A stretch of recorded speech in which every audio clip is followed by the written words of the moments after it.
They said it would be the happiest night of my life, but I could feel it in my bones that something sacred was about to break. The string lights hanging from the trees gave the backyard a golden hue, soft and flickering like a promise.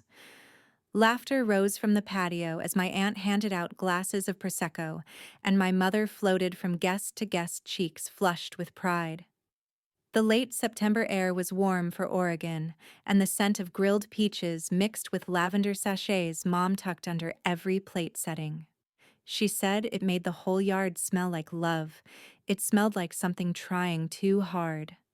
Inside, I adjusted the hem of my dress in the hallway mirror, smoothing it down more times than it needed. I looked fine. Better than fine. The pale green satin hugged in the right places, and my hair for once cooperated. Still, my stomach tightened in waves that had nothing to do with nerves and everything to do with a feeling I couldn't name. Not yet. Ethan was in the living room when I came down, fixing his collar, speaking to my father about flights to Costa Rica. I kissed his cheek, and he smiled, pleasant, distracted. "You look stunning," he murmured without really looking. Before I could respond, the door creaked open. Lauren breezed in like a guest of honor rather than a younger sister who hadn't RSVP'd.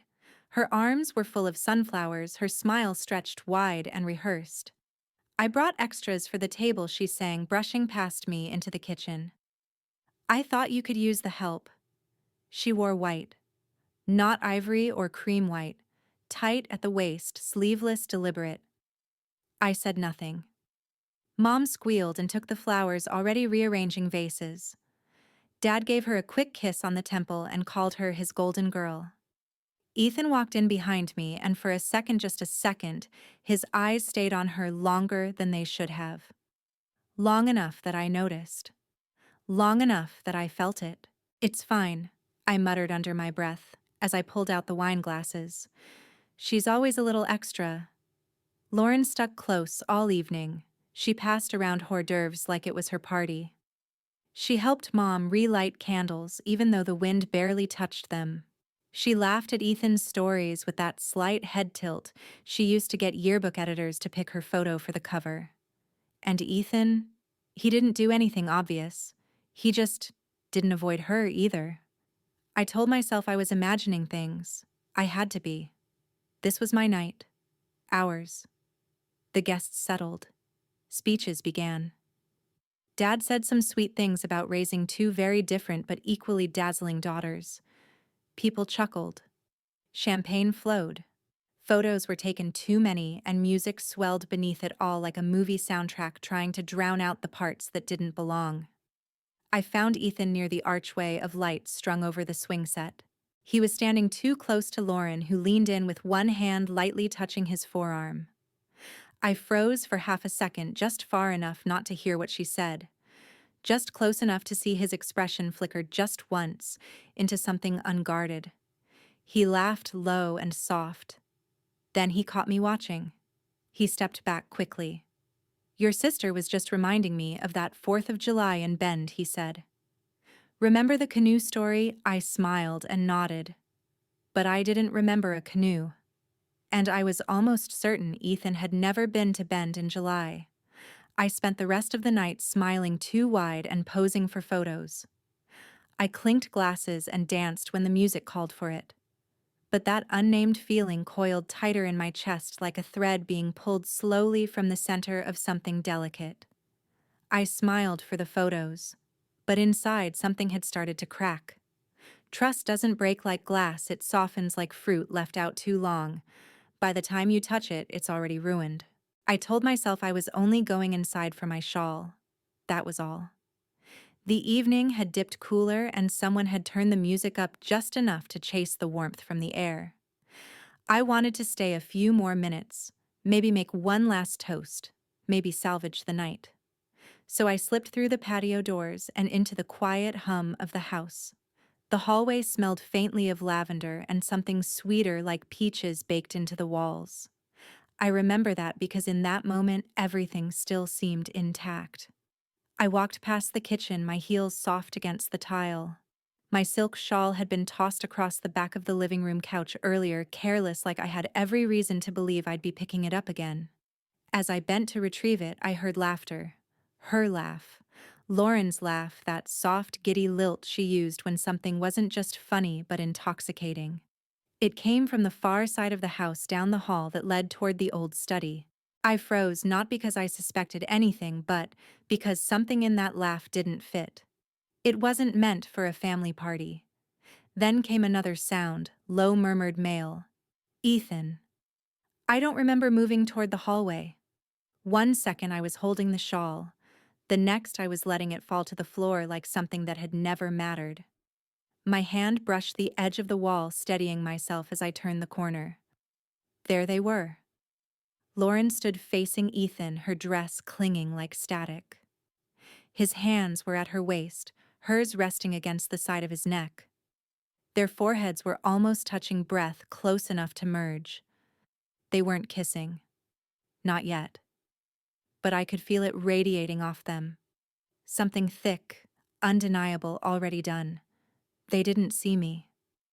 I watched, rooted, detached from my own body. It was like seeing a part of my life split and drift away from me while I stayed anchored in someone else's skin. My throat closed, but no sound came, no scream, no gasp, only silence. Then Lauren shifted slightly, maybe about to speak, and her eyes flicked toward me. She didn't flinch, not even a jolt of surprise. Ethan followed her gaze and our eyes met. For a moment, none of us breathed. I waited for denial, for a step backward, for Ethan to say my name, or Lauren to twist it into a misunderstanding. But no one spoke.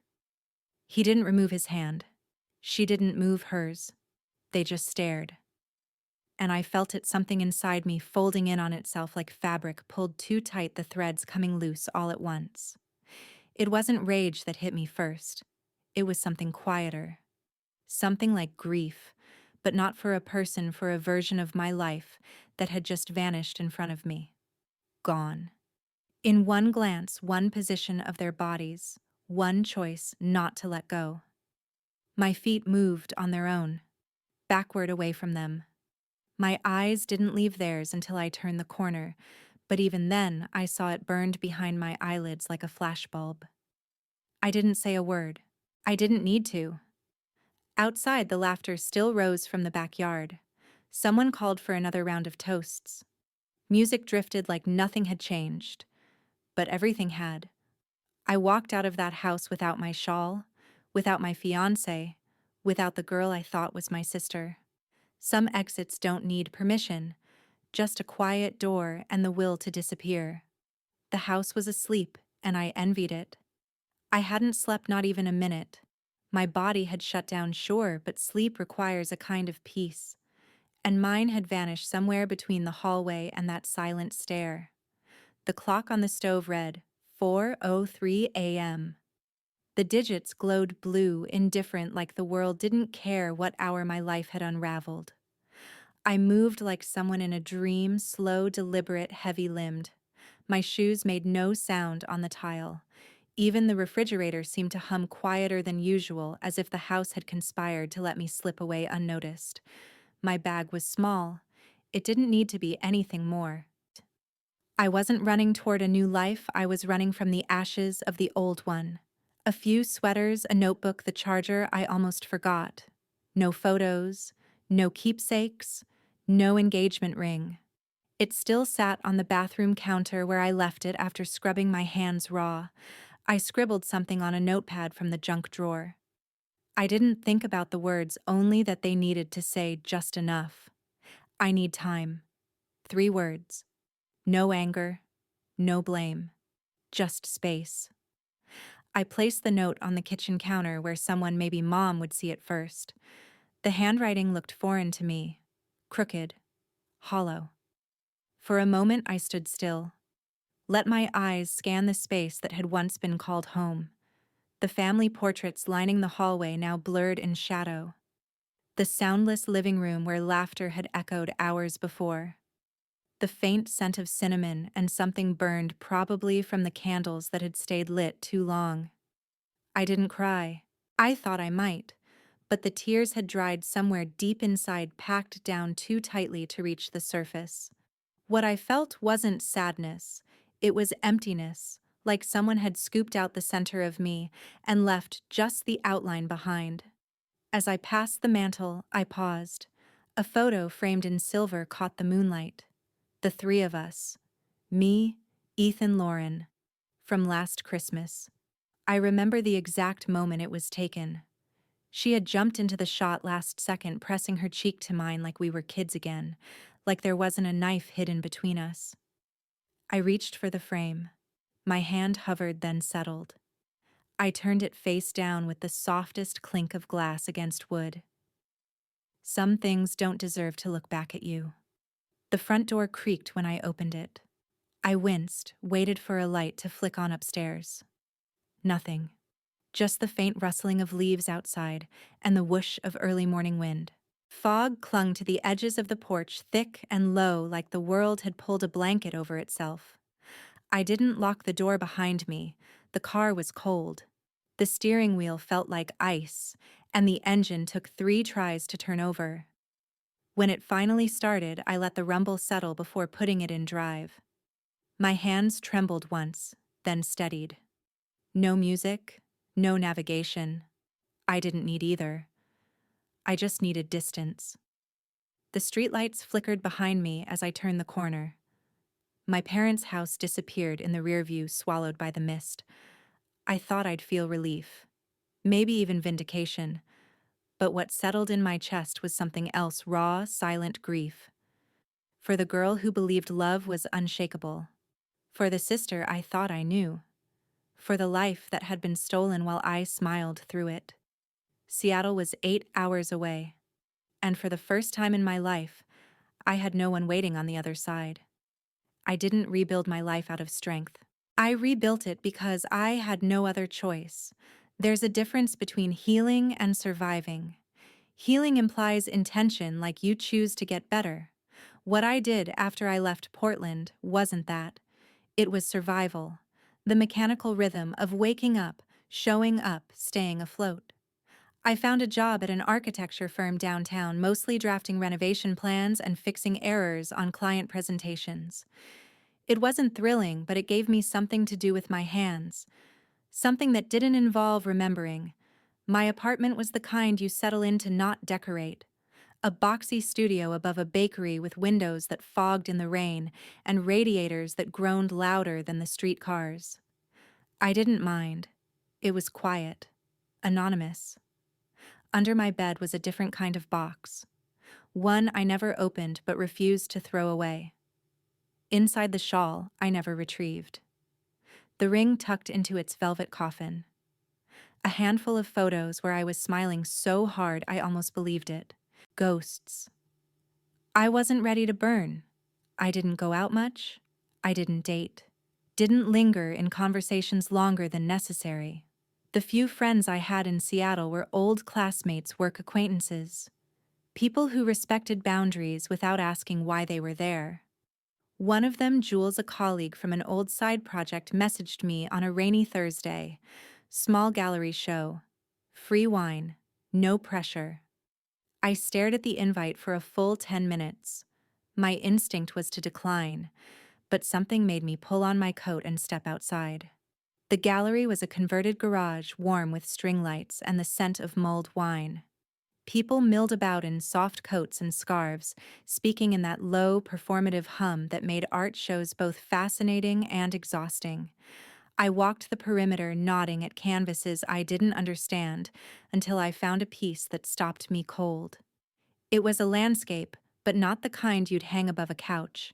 Bleak and wild, the shoreline was jagged, almost violent, but there was a sliver of gold at the horizon, like something breaking through.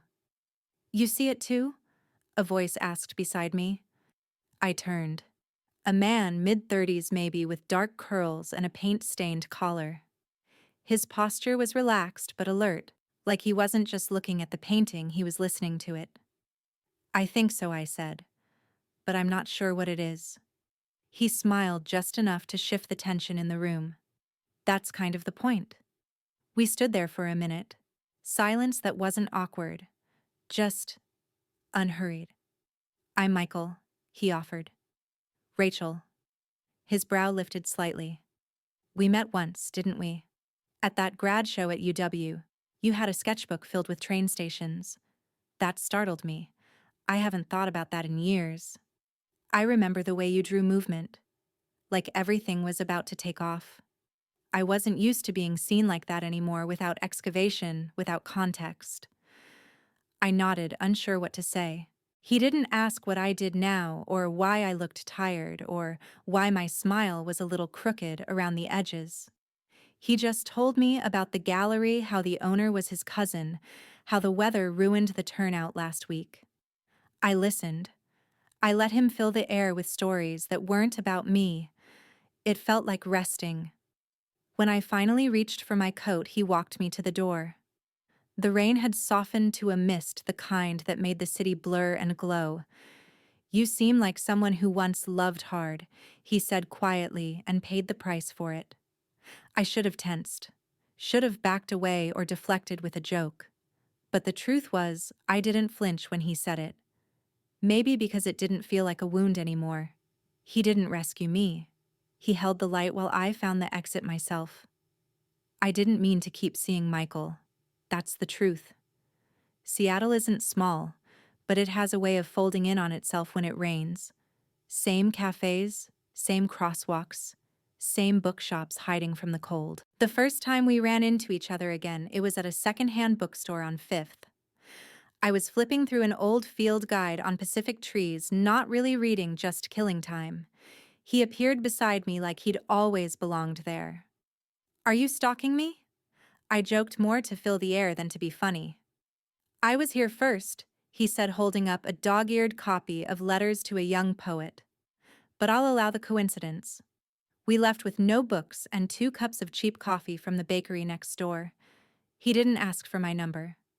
Just said, 'I'll probably see you again.' And somehow he did." In the days that followed, our meetings felt less like plans and more like gravity. A shared morning walk in Volunteer Park, where we sat on a worn wooden bench under a copper beech tree. A rainy evening at the co-op, where we both reached for the same jar of fig jam. A late-night gallery showing where he was sketching in the corner and waved me over like it was the most natural thing in the world. I don't remember when I stopped bracing for questions. Maybe it was the way he looked at people not as puzzles to solve, but as books to be read, when they were ready. Maybe it was the silences which never felt awkward or expectant. Just space, room to breathe. We had dinner one Friday at a tiny place tucked between a laundromat and a locksmith. He'd brought wine. I brought guarded laughter. Somewhere between the second glass and the soup, something cracked. It wasn't dramatic. No sobs, no confessions. Just a moment where my fork hovered over the plate, my mouth opened, and nothing came out. Then tears. Quiet, unannounced. He didn't ask why. He didn't touch my hand or lean in with concern. He just let it happen. Afterward, we walked through the park. It had rained earlier, and the leaves stuck to the path like pressed flowers. We sat again on that same bench under the copper beech. I remember a dog barking in the distance, a couple laughing too loud across the lawn, the soft hush of my own breath finally slowing. When we reached my apartment, he didn't come inside. Just said, "Sleep. That's all. We'll talk when you want." I didn't sleep much. My chest felt like it had been scooped out and refilled with something heavy and unfamiliar. But not bad. Just foreign. The next morning, I padded into the kitchen barefoot, half expecting silence. But there he was, at the counter, making coffee, my mug, my brand of almond milk. The exact way I took it, hot, a splash of cinnamon, no sugar. I blinked. "How did you know?" He shrugged. I paid attention. It wasn't grand. It wasn't flowers or poetry. It was better. It was a kind of noticing that didn't demand a response, that didn't ask for anything in return. He slid the mug toward me and went back to making toast like this was any other Saturday. like he hadn't just rewired something fundamental in my chest. I stood there for a long moment, the steam curling into my face, the quiet humming like a lullaby. And in that stillness, I realized I wasn't waiting to be understood anymore. I was learning how to feel safe. Sometimes life delivers closure in pieces. Mine arrived in a handwritten envelope postmarked from Oregon. It sat on the counter like a dare. I stared at it for hours, letting the edges curl under the Seattle humidity. Cream-colored. My name in blue ink. No return address, but I knew the handwriting. Slanted slightly right, looping G's, the R in Rachel always larger than the rest. My grandfather still wrote letters, refusing to reduce his thoughts to keyboards. Michael found me there at the table, the envelope still sealed in my hand. "Want some tea?" he asked, not glancing at it. "I think I need something stronger." He didn't push, just poured bourbon into two mismatched mugs and sat across from me waiting. The silence wasn't awkward, just watchful. Like he knew the moment would unfold when I was ready, not a second before. I opened it slowly, like peeling back old wallpaper. The first thing that fell out was a slip of soft fabric lavender embroidered on the corners, my shawl. The one I left behind the night everything imploded. I didn't even remember it until now, but the feel of it in my fingers triggered something sharp and metallic in my chest. Underneath it, folded neatly in thirds, was the letter. "Dearest Rachel, I know I don't have the right words, but I hope you'll read this all the same. I'm moving to Brookside Assisted Living next month. It's time, and I'm at peace with it.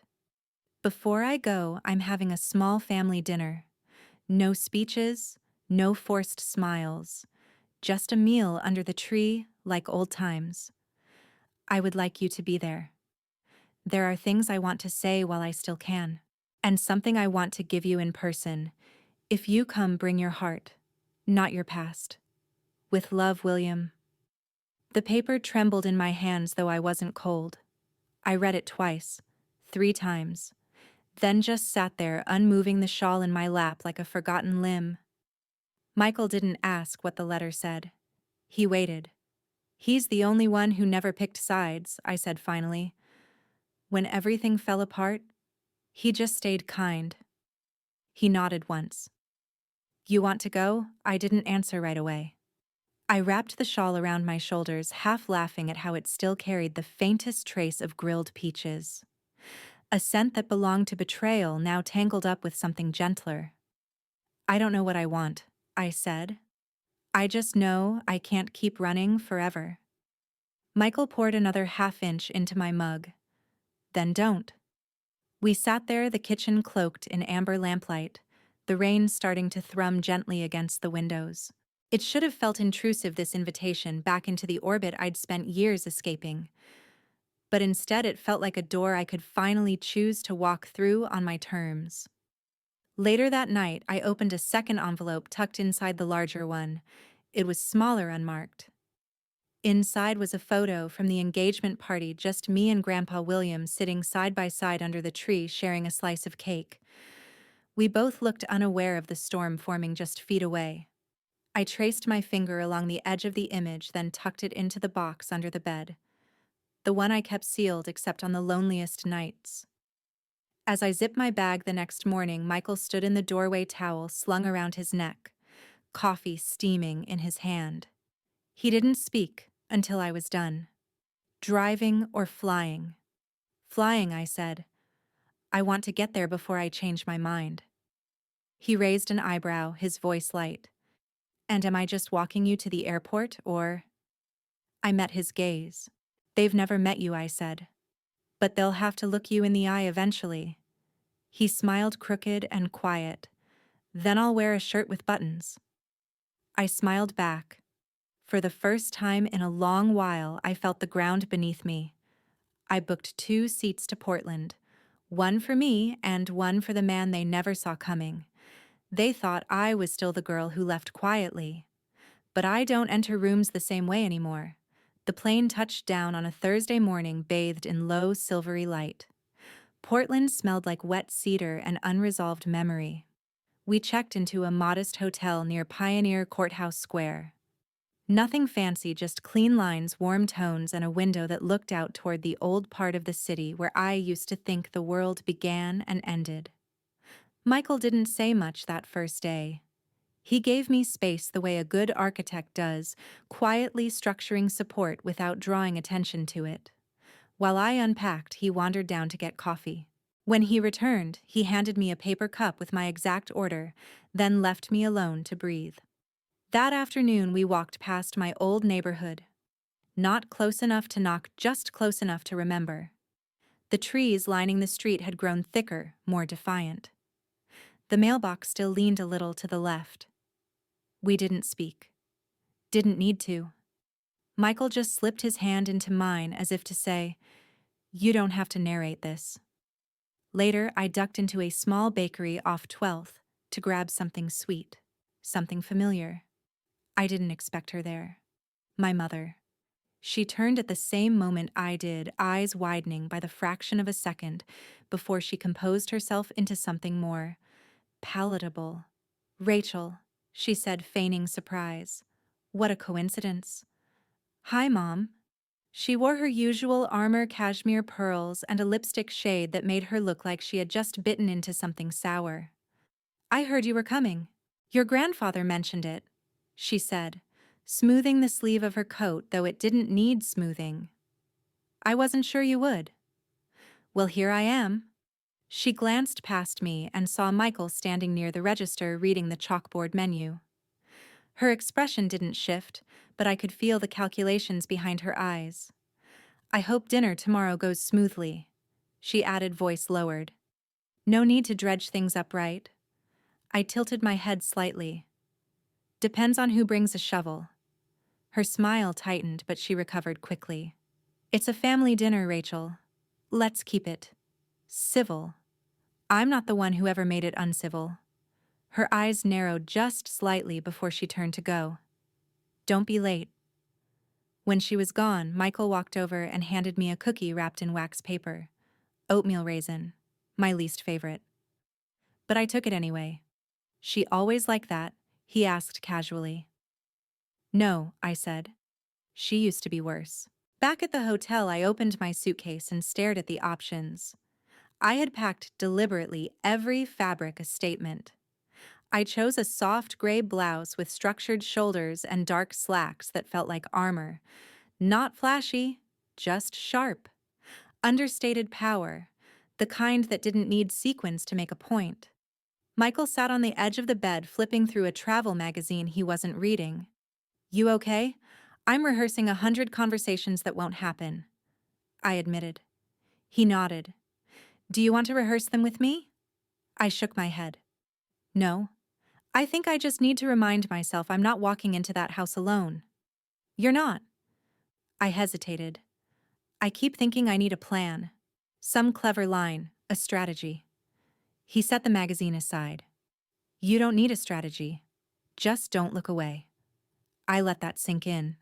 Not look away from them, from myself, from the memory of a night that splintered my entire sense of belonging. For the first time, I understood what that meant.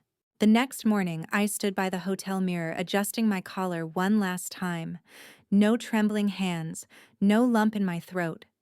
Just breath, just presence. I slipped the shawl into my purse, not to wear, but to carry. A reminder that I left broken and came back whole. As we stepped outside, the air was brisk, scented faintly of pine and something sweet from a food cart across the street. Michael opened the door, held it for me without a word. And in that quiet motion, I realized this wasn't about revenge. It was about showing them I was no longer afraid to be seen. The house hadn't changed, but I had. And that made every photo on the wall feel like a ghost. The porch light flickered on automatically as we approached, casting an amber glow on the same cracked stone path I used to skip along barefoot. The roses lining the fence had bloomed late this year, dark crimson, too perfect, like something curated instead of grown. I tightened my coat and glanced sideways at Michael. He didn't smile, but he gave me that look he always did when he knew I was about to walk into fire. Calm, steady, unblinking. I rang the bell once. The door opened almost instantly. Rachel. My mother breathed her tone a blend of surprise and performance. And Michael, yes. Yes, I said, stepping past her before the welcome could harden into something brittle. Inside it smelled of rosemary and clove simmering meat, and a candle too expensive for the occasion. Everything gleamed, unnaturally polished wood floors, mirror-like countertops, even the silverware lined like soldiers across the dining table. The illusion of warmth. But the house felt cold. All eyes turned when we entered the living room. The air shifted. The cousins paused mid-drink, whispering behind fingers. I caught the flick of Ethan's gaze, shock then guilt, then something unreadable. He looked thinner, paler, like time had pressed on him harder than it had on anyone else. And then Lauren. She made a show of coming over, arms outstretched like she was greeting a long-lost sister instead of the woman whose life she cracked open. Rach. She sang, drawing out the syllable as if nostalgia were enough to stitch time back together. You look incredible. Seattle must be working for you. She hugged me too long, too tight, and I smelled vanilla and victory. When she pulled back, her eyes were already glistening, not with tears, but something shinier, more curated. You remember Ethan, she said, motioning to where he stood awkwardly behind her. I didn't flinch. Of course. Ethan cleared his throat. Hi, Rachel. His voice was smaller than I remembered. Or maybe mine had simply grown. Michael stayed a step behind, observing like a chess master. When Lauren extended her hand, he took it, but his face didn't change. So she said with exaggerated cheer, should we open wine? Or wait? You don't drink red anymore, do you? The bait was subtle. I didn't take it. I'll have whatever you're serving, I said, then added with a smile, just not from the same bottle. Her laugh was too sharp. In the dining room, the table was set for 10. Candles flickered in glass votives, casting everyone's face in flattering shadows. Grandpa William sat at the head, looking smaller than I remembered, but his eyes were sharp. He didn't rise, just nodded as we entered. You came, he said. Not surprised, not relieved. Just, sure. I said I would, I replied. We took our seats. The rituals unfolded, passing dishes, shallow compliments, clinking glasses. But under it all, eyes darted. Calculations ran. Every smile was a rehearsal. Every question, a test. At one point, I noticed a photo on the sideboard. It hadn't been there before. Me, age 8, in a Halloween costume, a witch complete with crooked hat. It was the photo Lauren once took and hid because she said I looked too smug in it. Now here, it was framed, centered, prominently displayed like an apology no one would admit to. I said nothing, but Michael noticed me noticing. Lauren rose for a toast just as dessert was being served. She tapped her glass gently with a spoon. I just want to say, she began, her voice syrupy, how much it means to have us all together again. We've weathered some storms, but I truly believe in second chances. Her eyes locked on mine during that last phrase. Not a glance, a challenge. To second chances, she repeated, raising her glass. To honesty, I replied, lifting mine just a breath too late. She smiled, but her fingers tightened around the stem. As the table murmured and forks clinked, Grandpa William watched everything like a man who'd already seen how the final act would unfold. My parents passed a dish of cobbler between them, avoiding eye contact with anyone. Ethan barely touched his plate. Lauren performed joy. And Michael. He didn't speak, but when he put his hand on mine, Lauren's smile cracked for the first time. Some truths don't shout. They whisper loud enough to silence a room. By the time dessert was cleared, the tension had evolved from tightly coiled to humming and alive. Wine bottles emptied faster, and the candlelight made everyone look more sincere than they were. Even my mother's pearls seemed to gleam harder under the flicker, like they too were bracing for impact. I could feel Michael watching the room, not out of suspicion, but precision. He'd said very little since arriving, but his silence spoke louder than most people's theater. Ethan hadn't made eye contact since the toast. He stared at the rim of his glass like it held answers. Lauren, on the other hand, was back in performance mode, laughing at every cousin's joke, pouring wine before anyone could ask, brushing crumbs from the tablecloth like a hostess on a talk show. Her grip on the evening was rehearsed to perfection. But perfection, I knew, had a time limit. "I still can't believe you live in Seattle now," one of the cousins chimed in. "That city always felt too gray for me." I smiled, resting my hand lightly on Michael's. "Gray is honest. It doesn't pretend to be sunny when it's not." "Portland doesn't pretend," Lauren chirped too quick. "It just evolves." Ethan let out a half chuckle. "Some people don't evolve, they just leave." Silence slid over the table like a slow fog. I set down my glass and tilted my head. Sometimes leaving is the most honest evolution of all. He opened his mouth as if to reply, but nothing came out. His shoulders tightened. He took another sip. Then Michael spoke. "I've heard of you, Ethan," he said, voice calm, almost kind. Through silence. A beat passed. Then another. Lauren's fork clicked too loudly against her plate. My mother straightened her napkin with unnecessary intensity. My father, who'd remained largely a ghost in this dinner, finally found his voice. "You left a note that morning," he said, eyes locked somewhere just past my shoulder. 4 words. "That's all we got." "I needed time," I said quietly. He nodded. "We didn't understand." "You weren't meant to," I replied. There was no malice in my tone. Just fact. Just memory. Grandpa William, who had been unusually still all evening, finally lifted his hand, not dramatically, just enough to draw attention without force. "You all know why I asked you here?" he said, his voice slightly raspier than before. "I'm moving into assisted living next month. The house will be sold. The accounts will be settled. It's time." No one interrupted. He looked at me, then at Lauren, then Ethan, then back to his plate. "I revised my will a few months ago," he said.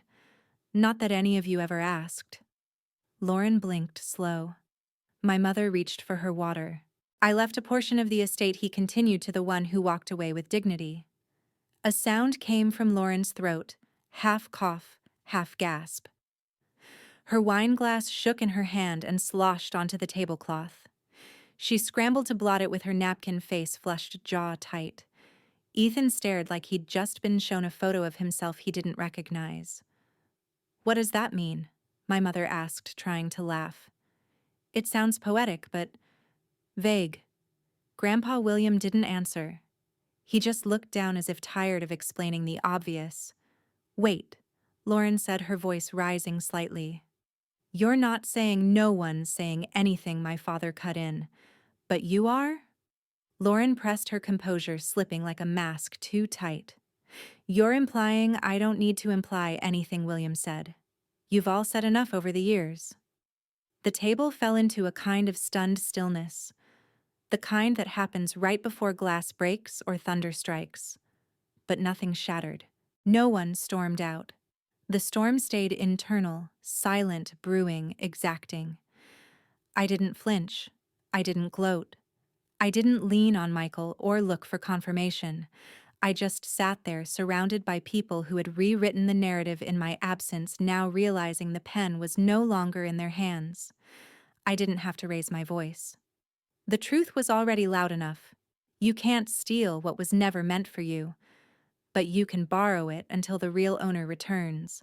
The final toast always tastes like varnish, not from the wine itself, but from the way it coats every false smile, every pretense dressed up in candlelight. People start loosening their collars, checking their phones, making excuses about work in the morning, but no one was leaving just yet. They were waiting. For what, I wasn't sure, but they could feel it.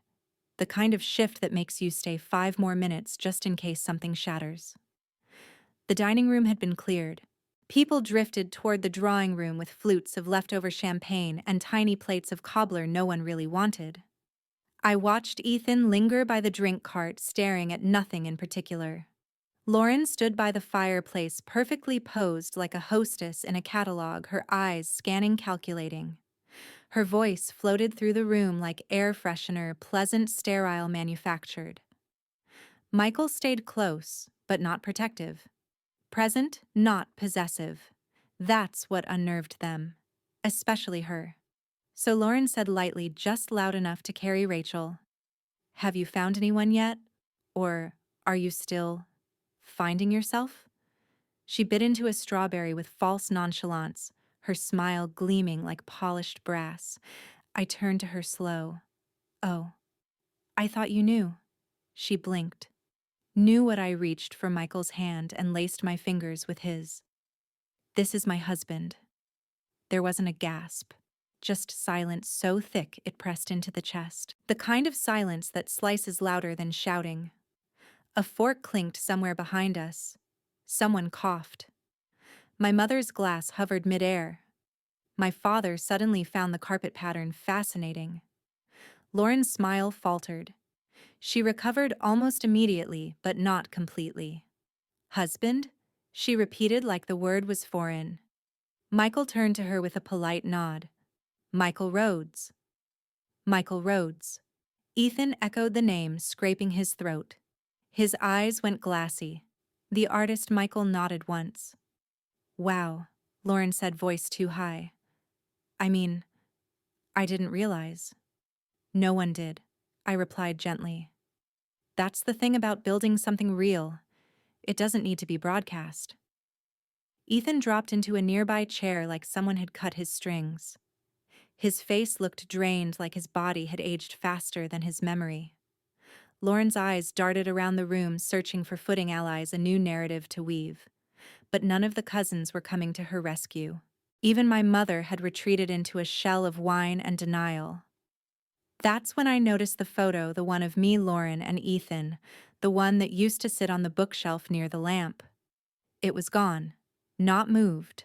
Not shifted. Gone. Good. Michael's thumb brushed my hand once. A small gesture, almost imperceptible. But in that moment, it felt like a thunderclap. I stepped forward slightly, still holding his hand. We met again in Seattle. I said to no one in particular, but we'd known each other before. Grad school briefly. Funny how things find you again when you stop looking in the wrong places. Lauren's jaw tensed. Grandpa William stood. Not abruptly, not with any announcement. He just rose. He looked around the room like a king re-entering his court after a long exile. "Well," he said, adjusting his cardigan. "Now that the real family is back together, shall we discuss the future?" A beat. Two cousins stifled a laugh and turned it into a cough. My mother looked like she might cry but couldn't remember why. Ethan stared at the carpet. Lauren didn't move at all. She froze. The room didn't. And that's when I knew my silence had always been the loudest thing I owned. Some people crumble when exposed. Others double down. But silence always unmasks them in the end. The morning light in Portland was never kind. It had that pale honesty that peeled back pretenses even before the first coffee was brewed. Everything looked more brittle, wrinkles on wallpaper, dust in corners, truth in the faces we tried not to read. I sipped from a chipped mug in the kitchen, the same one I'd used in high school. Michael stood beside me, not touching, not speaking, just present. A metronome in human form. At exactly 9, Grandpa William called for us. No bell, no announcement, just his voice from the living room. "It's time." We gathered like players called to the stage. Lauren arrived last, eyes rimmed in kohl, dressed too sharply for breakfast. Ethan followed, eyes downcast. Diane and Thomas took their usual chairs side by side, but miles apart. Michael and I stood slightly off to the left, like a correction to the symmetry they once forced on us. William sat in his armchair with two folders on the coffee table, one worn at the edges, one freshly labeled. "I won't take much of your time," he began, adjusting his glasses. "But there are things that require clarity and courage." He opened the old folder first, This, he said, lifting yellowed pages, was the original will, drafted long before we understood the weight of silence in this house. I felt Lauren stiffen. And this, he continued, tapping the new folder, is the amended one, notarized, witnessed, and dated. No one breathed. He handed copies to Diane and Thomas, one to Ethan, one to Lauren. He passed mine directly to me. My name was there, not an afterthought, not an asterisk. It was inked clearly beneath two lines: 40% interest in the ancestral home, equal share in the family trust. Lauren made a sound, a short inhale that tried to sound polite and failed miserably. Grandpa, she said, her voice wrapped in artificial confusion. I don't understand. Rachel left. She disappeared for 3 years. You never even knew where she was. I knew exactly where she was. William replied, calm as stone. She was where decency sent her away from noise. Lauren's jaw twitched. So she comes back and suddenly she gets the house. The trust what? Because she brought some painter along. Michael blinked once but said nothing. It's not about what she brought, William said. It's about what she didn't take. Thomas shifted in his chair, his face turned toward the fireplace. Diane's hands folded in her lap like she was bracing for impact. Lauren's voice sharpened. You think she deserves it? After everything she didn't call? Didn't write. She left. She left, William repeated softly after standing in a hallway and watching you press your body against her fiancé. After watching her parents pretend not to notice. Silence detonated.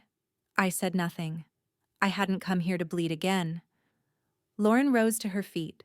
She left. She abandoned us. William didn't blink. He pointed one weathered finger at her like a judge delivering a verdict.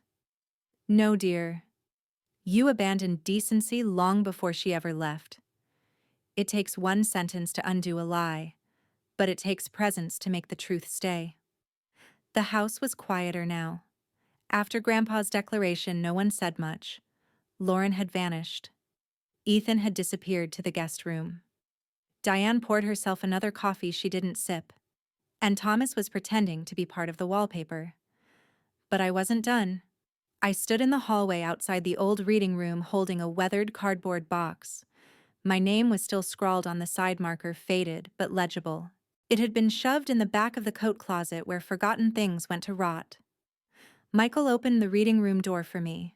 Sunlight streamed across the hardwood floor like it had done since I was a teenager. The window still had that thin scratch from when I'd tried to sneak out and cracked it with a loose elbow.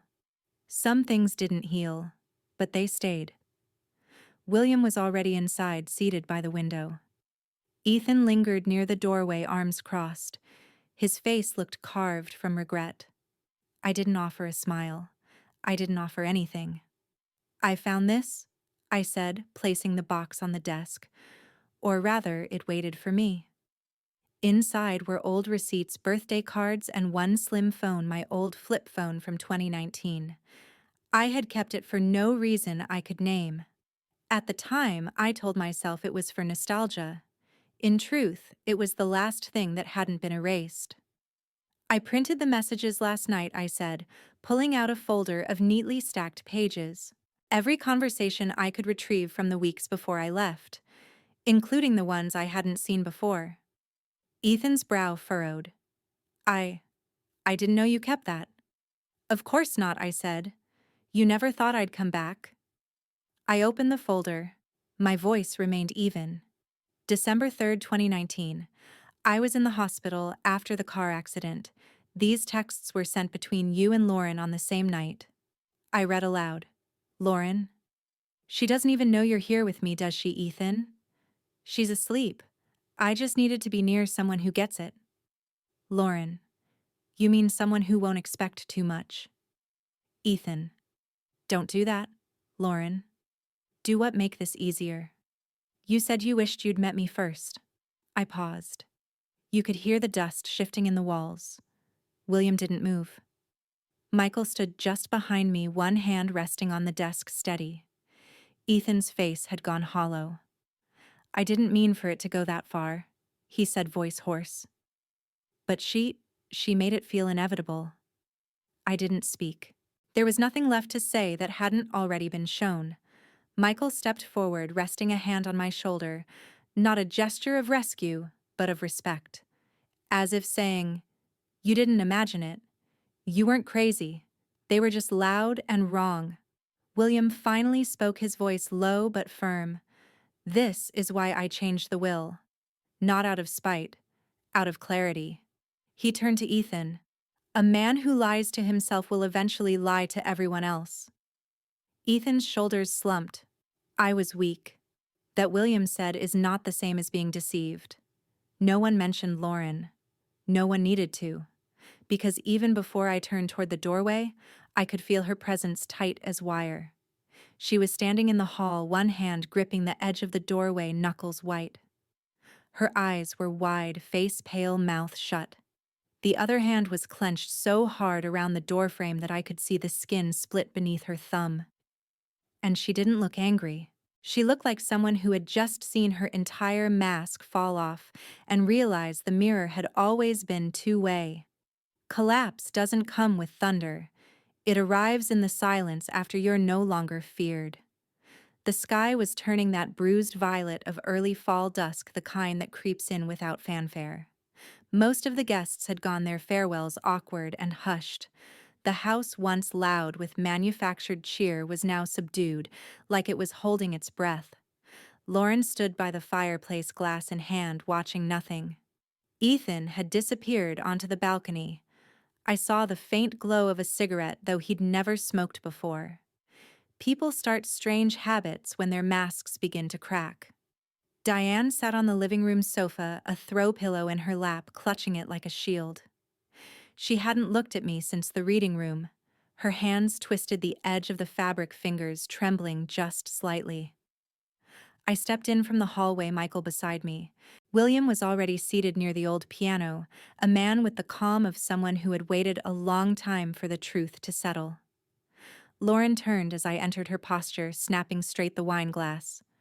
"Now a prop." "Mom," she called softly. "Can we talk for a moment?" Diane blinked. "Now just us." "Please." Diane looked between us, me, then Lauren. And then she did something none of us expected. She stood. She took one step and turned away. "I'm tired," she said, walking toward the guest room. "And I have nothing to say that I haven't said with my silence." Lauren's mouth opened slightly, her composure slipping at the edges. "You're just going to walk away from me after everything." But Diane was gone. The sound of the door closing was more final than any scream. Lauren turned toward William, desperation bleeding into her voice. "You don't mean it. You can't. You wouldn't change everything based on some old texts and a twisted interpretation." William raised a hand. It wasn't forceful, but it shut the room down. "I updated the estate plan this morning," he said. "Effective immediately." Ethan stepped back into the room, dragging the smell of smoke and guilt with him. He said nothing.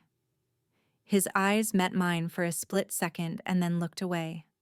Lauren stared at them all. Ethan, our mother, our grandfather, as if waiting for one of them to snap out of it to remember who she was supposed to be. The shining one. The centerpiece. But no one moved. She turned her eyes to me, and I saw it, not fury, not even shame, just disbelief. "This was never supposed to happen," she whispered. I stepped forward, calm. "You didn't just steal him," I said, voice low, but steady.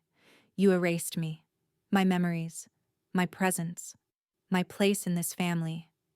She opened her mouth, but I didn't give her the chance, and still here I stand. There it was.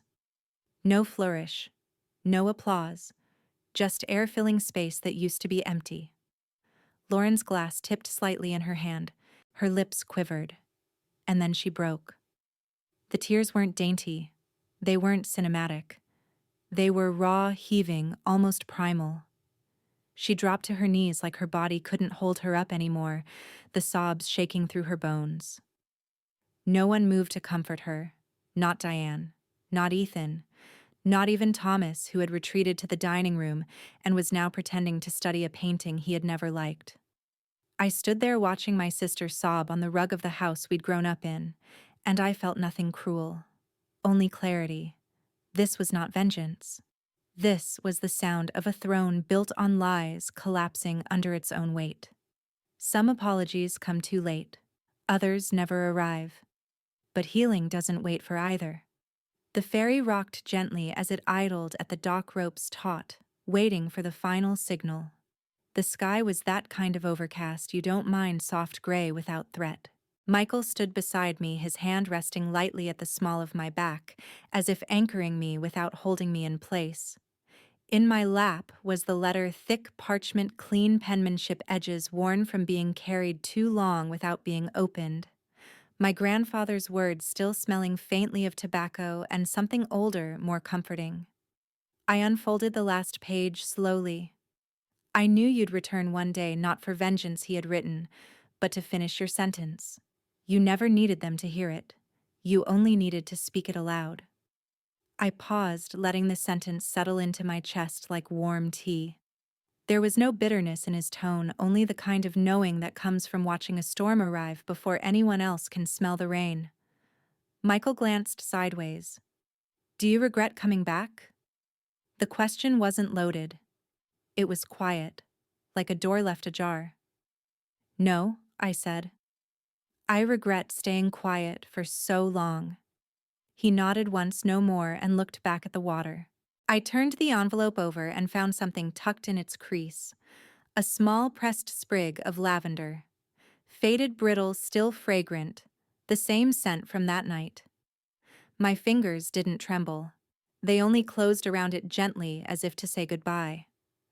A woman in a navy coat approached us on the pier carrying a small bouquet, pale chrysanthemums tied with green ribbon.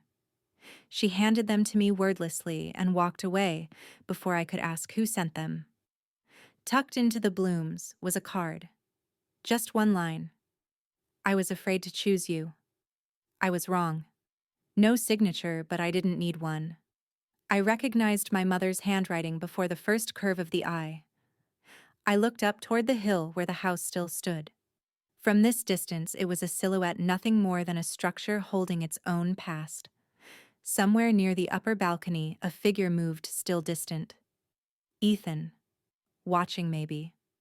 Or just standing there because he didn't know where else to go. I didn't wave. I didn't nod. Michael handed me a thermos. The coffee was hot, sweetened the way I liked it.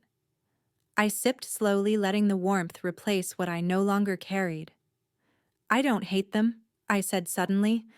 I just finally believe that I don't owe them my silence anymore.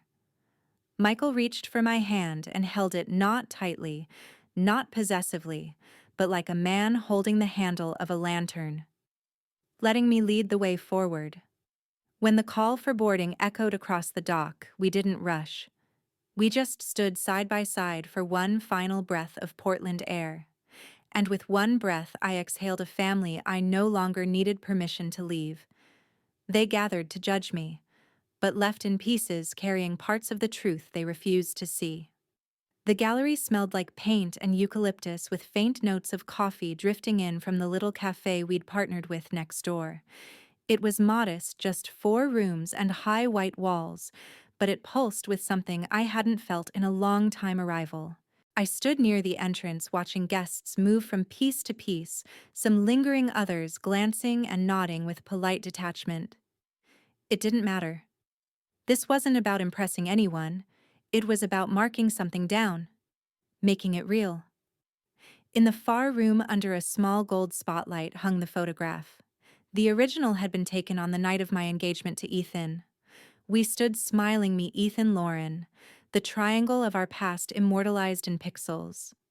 But now the photo had been torn once right down the center, then hand-stitched back together with thick red thread. The seam was jarring, visible from across the room. A woman in a wide-brimmed hat stood staring at it. She tilted her head. Why not throw it away? I walked over, sipping from my glass of elderflower tonic. Because some scars deserve framing, I said. She looked at me, something unreadable flickering across her eyes. Then she nodded and moved on. Michael was behind the counter arranging a small stack of artist bios. He caught my eye and smiled.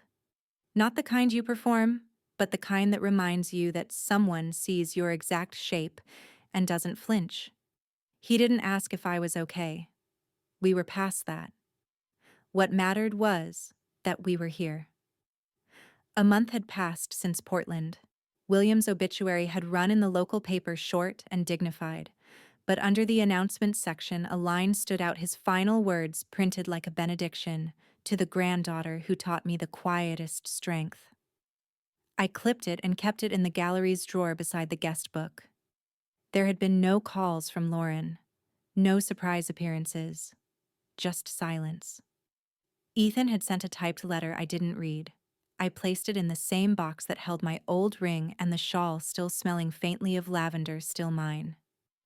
A man with a silver cane tapped his glass against mine and said, "This place feels like rebirth." I smiled. It is, but only for those who earned it. Later, as the sun dipped below the windows, I stepped outside. The air was crisp, late October, the kind that doesn't sting, just reminds you you're alive. I looked up once, then forward. For the first time, I didn't feel the need to glance back. Behind me, a woman stepped in from the shadows. She looked like Lauren, but her eyes were softer. They gathered expecting her silence, but instead met the woman they had tried so hard to erase. No one raised their voice yet. The truth landed harder than any accusation, evident in every turned face, every unspoken apology. Because justice doesn't always come with gavel strikes or headlines. Sometimes it arrives in steady footsteps, returning only when you've stopped begging for it. Like the final note of a long-buried song, it may play late, but when it does, it lingers in the hearts of those who dared to listen. If this story moved you, like, share, and comment your thoughts below. Press 1 if you felt seen, or 2 if you think her justice still isn't enough.